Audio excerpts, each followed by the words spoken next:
If they made that fight, if he moved up and fought the IBF champ, undefeated IBF champ, so be it. So be it. Mikey Garcia, 37-0. I would love to see that fight. Terry Flanagan, 22-0. Linares, 37-3. Bring it. If your boy is so hot, if he's the hottest shit in boxing right now, tell him to unify. Tell him to fight somebody in his own division.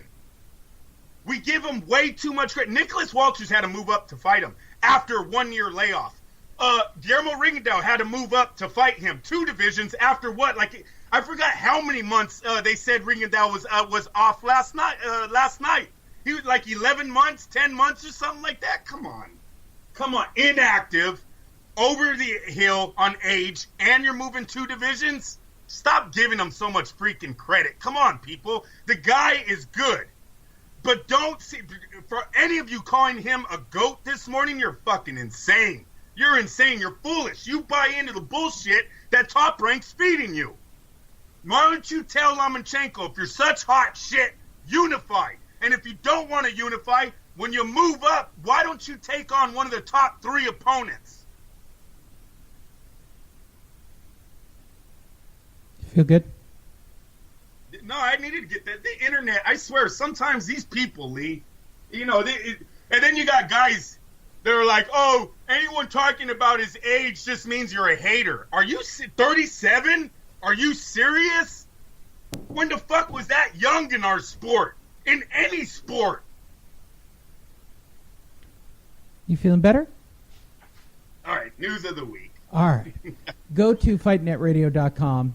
Yeah, Andrew's passionate about it. I agree. Lomachenko hasn't fought anybody, but I'm not ready to shit on the Lomachenko train yet because he's only at 10 fights. I think he can be spooned.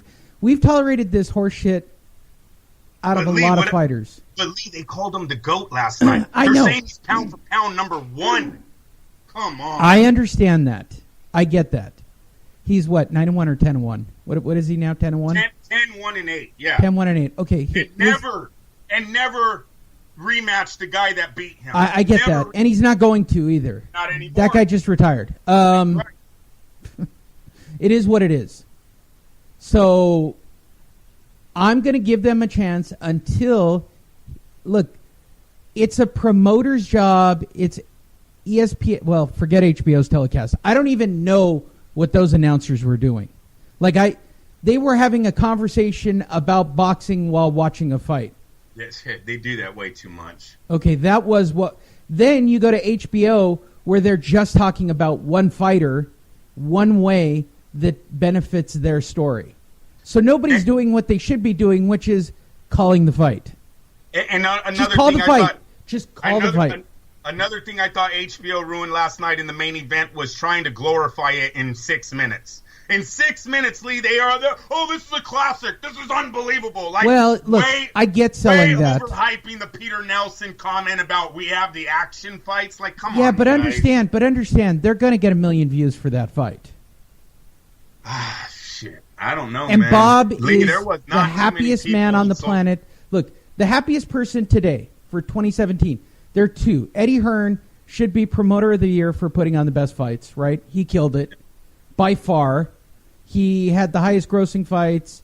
He had the biggest cards. It's Eddie Hearn again this year. Second place goes to Bob Arum for leaving HBO and telling him to go fuck off and going to ESPN. No doubt. Mainstream got real boxing, at least, Andrew. Hey, and another sold-out arena. That's another night, Lee, where the average fan, the average Joe that thought this sport was dead, watched another sold-out arena on ESPN. Like, wow, maybe they aren't. Because hey, you guys, when you watch NBA, when you watch Major League Baseball, and sometimes even when you watch, let's say, the Santa Clara Niners playing at home, those fucking stadiums are empty. Empty. Not on ESPN when you're watching boxing right now. Oh, boy.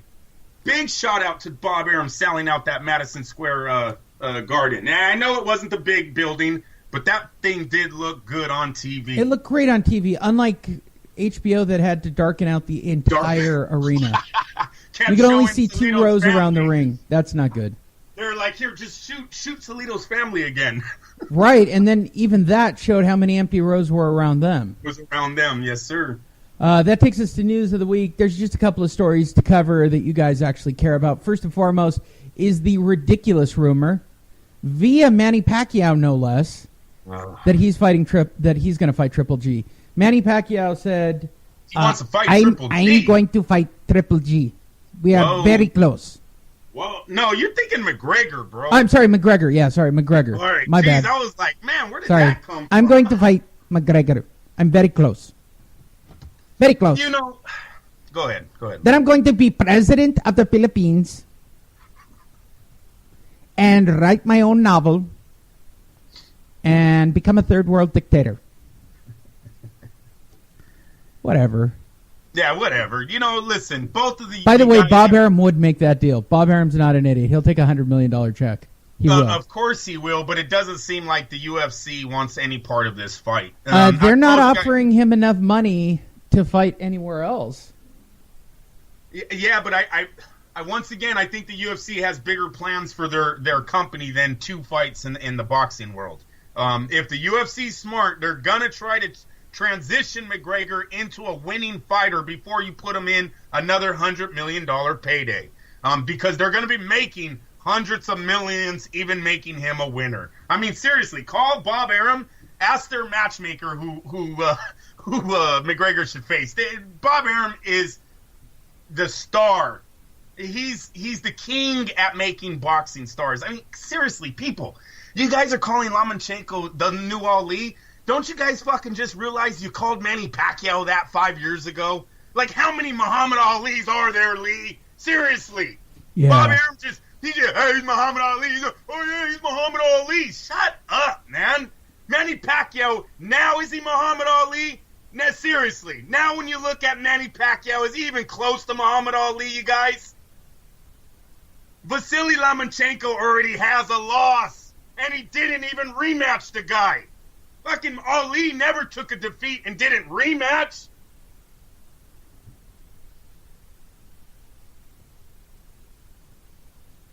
How you doing, Andrew? You're going to burst a blood vessel. If you have a heart attack... Oh, no, this is me all the time. You got to start exercising, dude. This is me. Dude, this is Well, me. You're getting older. You have kids. I don't want you to have a widowmaker. You should... Lee, even when there's... I'll prove it to you. What are you going to eat while you're watching the game today? I have no idea. It's 10 o'clock game, so it's probably going to be breakfast. Is it? 10 a.m. Yeah, they bumped us. And will you keep on watching into the afternoon? Oh, yeah. Yeah, I got bets going on. I got to watch. Okay. Yes, and I'm also in the playoffs, Lee, on my fantasy league. Your boy's number 2. I was in 2 weeks ago. I didn't want to talk about it because you're having a bad fantasy year. I'm in second place. I'm in second place. 93, baby. Did 93. You pay to be in your league?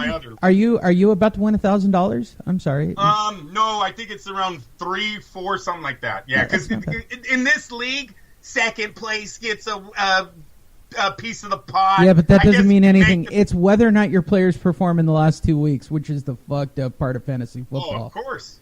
Oh, my God, these next few weeks. If you've got teams that are in garbage time, you can get screwed here.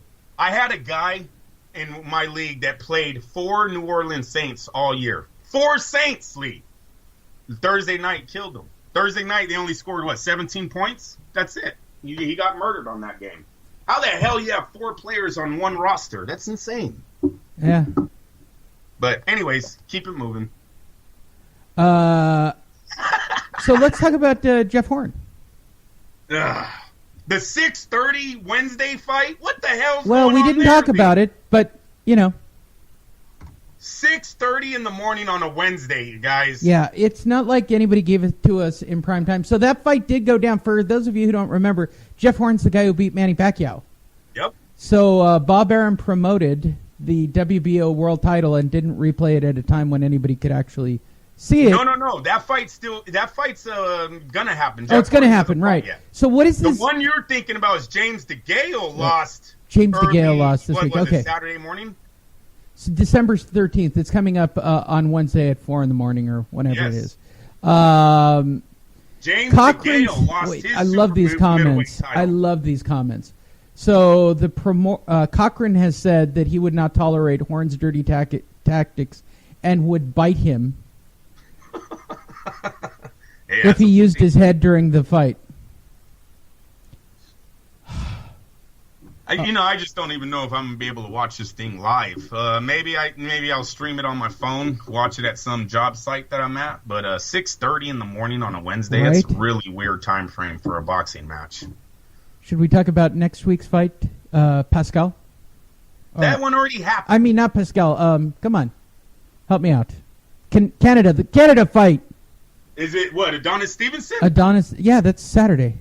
Oh, wow, I didn't even know that. You know what, PBC, I'm telling you, Lee, these guys, they lose me sometimes because they got such mismatches right now. And look I don't want to say it because I'm diehard. I love this sport, bro, but it's really starting to affect my Saturday afternoon when I'm watching bullshit fights like this. Wow, you're right. There is nothing happening in the news. Like, I'm scanning all of boxing scene. There ain't shit going on. Kell Brooks will return March 3rd, but who cares? That's why they were going with the Manny Pacquiao-McGregor bullshit. Both sides came out and said there's no truth to it, yet it's the good all week. Tyson Fury Bellew thing is still happening. Wow. All right, let's now turn. I guess that is the biggest story. Well, then let's turn to the boxing schedule. Which, for those of you who follow the show, just means that we are now filling to give you a full hour at this point. So, starting next week, let's see. I believe it's going to start on the 13th, right? Right. It's going to start on the 13th. Hey, the 13th, Jeff Warren takes on Gary Cochran. There is nothing on the undercard. It will be on ESPN, streaming live at Dark whatever. Jeff Horn will win that fight. There is boxing on ESPN2 on the 14th in Indio. Oscar De La Hoya's little nephew, Diego De La Hoya, is taking on Jose Salgado. He's playing that kid up at the right speed. He's not trying to give him too much. You know what? He's got the right last name.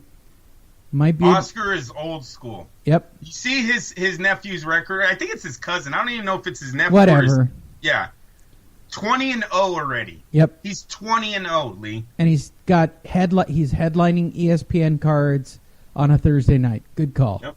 Keep him right where he is. Okay, December 15th. That would be next weekend, right? No, yes. Next Friday. Wow, boxing in Lancaster, California on Fox Sports. That's why I didn't remember.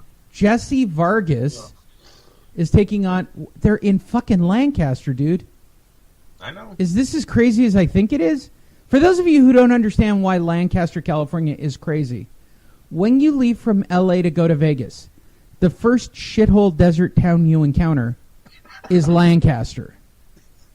Then the next shithole town, which used to be a truck stop only, is Barstow. And then the next shithole town you encounter after another hour is, oh God, what is the name of ZZYXZ? What is the name of that little town at the bottom of the hill? It's terrible that I can't think of it. I drive to Vegas as much as I do. People are screaming who live in L.A. that I don't get it. But Lancaster. And it's Aaron Herrera. What about that one? Yeah, well, Jesse Vargas got paid. Good for him. Could have been fighting at Madison Square Garden against Miguel Cotto. So Jesse Vargas is going to drive 3 hours into the desert to go fight in Lancaster. Boy, is he getting ass fucked on this one. Co-card is Diego Chavez versus Jamal James and John Molina Jr. Oh. Yeah. The blast from the past right there, huh?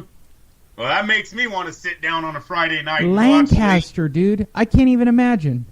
Ivan Reddock, too. I believe that's the fighter that had numerous shots on network television, lost every time. Don't know why he's back.